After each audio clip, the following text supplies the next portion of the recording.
விஜய் சாரே சொன்னா கூட ஆனந்த் சார் சொல்லாம, ஜிஎஸ் சொல்லாம தொகுதியில கூட நீங்க கால் எடுத்து வைக்க முடியாது. தப்பு சார் அது. இல்ல அது பெரிய தப்பு. இது 2% கூட தேராது இப்படி போச்சுன்னா. விஜயனுடைய தமிழக வெற்றி கழகம் வரப்போற தேர்தல்ல ஒரு 2% ஓட்டு கூட வாங்காதுங்க, அடிச்சு சொல்றேன் அப்படின்னு அரசியல் ஆலோசகர் ஜான் ஆரோக்கியசாமி பேசி வெளியாகி இருக்கிற ஒரு ஆடியோ தமிழக வெற்றி கழகத்துல பெரும் குழப்பத்தையும் அதிர்ச்சியையும் ஏற்படுத்தியிருக்கு.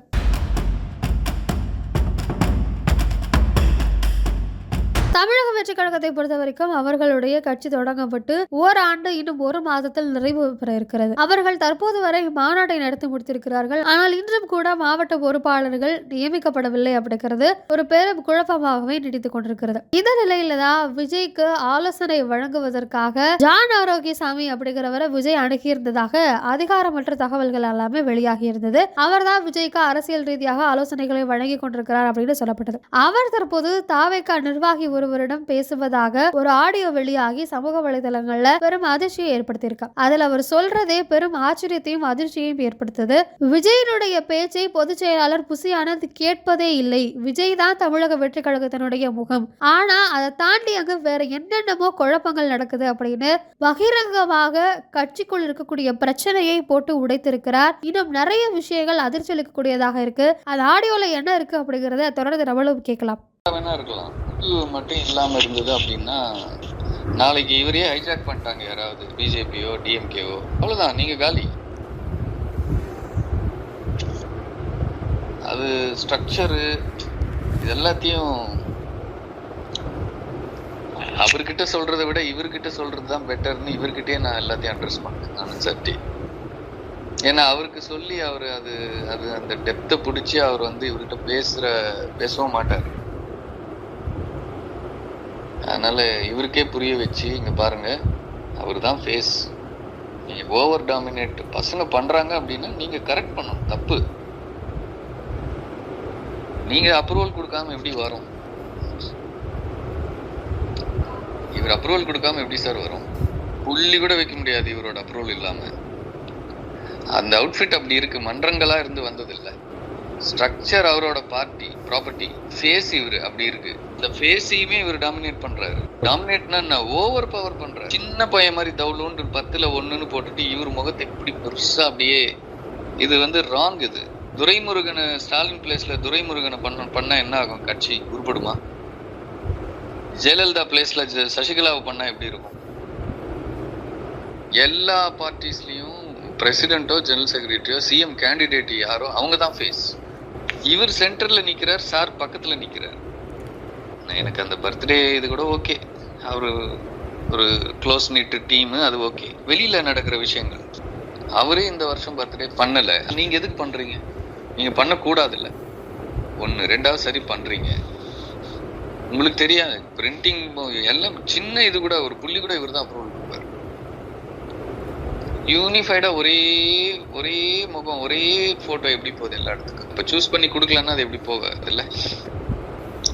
நான் டாக்டர் ராமதாஸ் இதையே தூக்கி வெளில போட்டவன். சிஎம் கேண்டிடேட் அன்புமணினா அன்புமணி மட்டும்தான். அப்பனா இருக்கட்டும் எவனா இருக்கட்டும். விஜய் சார்னா விஜய் சார் தான். நான் எம்ஜிஆர் ஜெயலலிதா கருணாநிதி அண்ணா அதுக்கு ஈக்குவலா பொசிஷன் பண்ணிக்கிட்டு இருக்கேன். இது கோமாளி கூட்டம் எல்லாம் உள்ள போட்டிருந்தா எப்படி? தப்பு சார் அது. இல்ல அது பெரிய தப்பு. இது 2% கூட தேராது இப்படி போச்சுன்னா. Positioning CM face positioning dilute ஆகக்கூடாது. கேடர் பண்ணலாம், ஃபங்க்ஷனரிஸ் பண்ணலாம். தலைவரை சென்டர் பண்ணி அவர் நிழலை தேடிக்கலாம். அவர் நிஜத்தையே இன்னொரு நிழல் ஆக்கியூபை பண்ணக்கூடாது. அதுவும் ஒரு கல்ட்டு டைல்யூட் பண்றதெல்லாம் கற்பனையில கூட இமேஜின் பண்ண முடியாது சார். இதெல்லாம் எந்த பார்ட்டிலையுமே நீங்க டிஎம்கே ஏடிஎம்கே எல்லாம் விடுங்க, எடப்பாடி கட்சியில் கூட விட மாட்டாங்க. ஓட்டு யாருக்கு? ஜெயலலிதாவுக்கு தான் ஓட்டு, கருணாநிதிக்கு ஓட்டு, அண்ணாக்கு ஓட்டு, ஸ்டாலினுக்கு ஓட்டு, உதயநிதிக்கு ஓட்டு. சென்ட்ரல் ஃபோர்ஸ் யாரு? சென்ட்ரல் ஃபேஸ் யாரு? அவங்க நியூட்ரலானவங்களா இருக்கும். ஏன் எடப்பாடி ஃபிசில் அவுட் ஆகி காலி ஆகுறாரு? எடப்பாடி சென்ட்ரல் ஃபேஸ் எடுபடாது.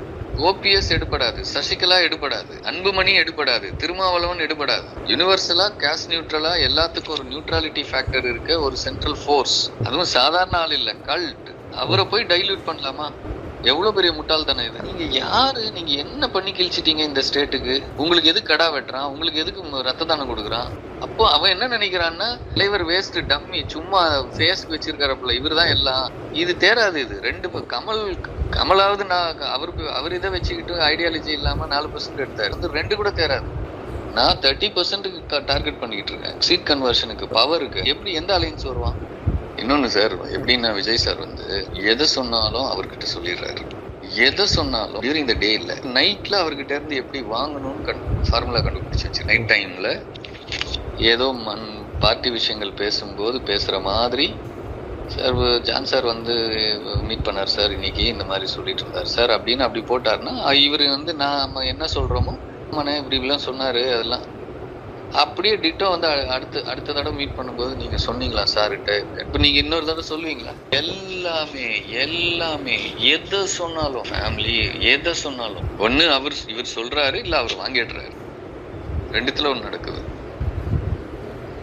அதனால நான் என்ன பண்றது, அவர்கிட்ட நான் சொல்லி அவர் இவர்கிட்ட வந்து சொல்றதுக்கு நான் இவர்கிட்டயே சொல்லிட்டு போயிடுறேனே. எனக்கு என்ன இருக்கு சொல்லுங்க? அவர் வந்து ஒரு ஆர்கனைசிங், நான் உங்களுக்கு சொன்னல, எக்ஸ்ட்ராடினரி ஆர்கனைசர் சொல்லியிருக்கேன். இவர் அப்படி இல்லை. இவர் எக்ஸ்ட்ராடினரி ஆர்கனைசர். ஆனா முழுக்க விஜய் சார் இன்ட்ரெஸ்டா அப்படின்னா இல்ல. இன்ட்ரெஸ்ட் அப்புறமா தான் விஜய் சார் இன்ட்ரெஸ்ட். அங்கதான் பிரச்சனை. செய்யறதுல பிரச்சனை இல்லை, எக்ஸிகியூஷன்ல பிரச்சனை இல்லை. இப்ப ஸ்ட்ரக்சருக்குள்ள இருக்க மாவட்ட தலைவர்கள் விஜய் சாரே என்ன சொல்றாரு, சார் வேண்டாம் சார், அதெல்லாம் மாத்தாதீங்க சார், தொடாதீங்க சார், தப்பாயிடும் சார். அவ்வளவுதான். அதுக்கு மேல அதுக்கு 30 வருஷமா இருக்காங்க. ஒரே இமோஷனலா ஃபீல் பண்ணி வேண்டான்னு சொல்லு. அதுக்கு மேல நம்ம வந்து மாவட்ட தலைவர்கள் எல்லாம் காஸ்ட் ரீதியா போடணும். அதெல்லாம் உங்களுக்கு தேவை கேண்டிடேட் தானே சார், நீங்க கேண்டிடேட்டை சூஸ் பண்ணிக்கோங்க, இதை விட்டுருங்க. இது மன்றம் சார், இது வேற மாதிரி போயிடும், தவறாயிடும், தப்பாயிடும், அதெல்லாம் பண்ணக்கூடாது. இப்போ இருக்கிறது தாண்டி 100ஆ பிரிக்கிறோம். அந்த 100ஆ பிரிக்கும் போது இப்ப இருக்கிறவங்களை மாத்த வேண்டாம்னு சொல்லிட்டாரு. அடிஷ்னலா போட்டுக்கோங்க, இப்ப இருக்கிறவங்கள மாத்தாதீங்க. அது 100 மாவட்டமா பிரிச்சாச்சு, மொத்த ஸ்ட்ரக்சரையே 100 மாவட்டம் ஆக்கியாச்சு. ஆனா இவரால போட முடியல. தொட்டாலே ஆள் இல்ல, தொட்டாலே அதுக்குள்ள பிரச்சனை நிறைய வருது. அணியில இருந்து நியூவன்சஸ் சார். இது மன்றம் இல்ல, ஒரு பொறுப்புக்கு 100 பேர் சண்டை போட்டு வெறித்தனமா இருக்காங்க. அதனால எந்த பொறுப்பும் போட முடியாம அப்படியே நிக்குது. மாநாடு முடிச்சிட்ட பிறகு அதை கை வச்சுக்கலாம். இப்ப தேன்கூட்ல கை வச்ச மாதிரி ஆயிடும். ஃபர்ஸ்ட் நமக்கு மாநாடு, அதை முடிச்சிட்ட பிறகு அப்புறம் பாத்துக்கலாம்னு விட்டாச்சு. அதை விட்டுட்டு இந்த விங்ஸ் இருக்குல்ல, அணிகள், அது எவனுமே இன்ட்ரெஸ்ட் இல்ல, அதை போட்டுக்கிட்டு உட்காந்துருக்குறோம். இப்போ அது பிரச்சனையும் இல்ல. மெயின் பேரன்பாடிக்கு தான் மொத்தமே பேரன்பாடிக்குள்ள வரணும். வெளியில இருக்கிறவன் ஒருத்தனை கூட உள்ள விட மாட்டாங்க. நாளைக்கு நீங்க வர்றீங்க, கேண்டிடேட்டை கண்டெஸ்ட் பண்ணணும்னு ஒரு தொகுதிக்கு வர்றீங்கன்னு நினைச்சுக்கோங்க. ஆனந்த் சார் வந்து இவரை வின் பண்ணி கொடுக்கணும்டான்னு சொன்னாதான், விஜய் சாரே சொன்னா கூட, ஆனந்த் சார் சொல்லாம, ஜிஎஸ் சொல்லாம தொகுதியில கூட நீங்க கால் எடுத்து வைக்க முடியாது. இதுதான் எனக்கு பிரச்சனை. இப்படி இருக்க கூடாது. இப்போ கேக்குறாங்க, அந்த கிட்ட வரும்போது என்ன ஆகும்னா, அந்த இடத்துல இருக்க பாலிடிக்ஸ் தாங்கவே முடியாது.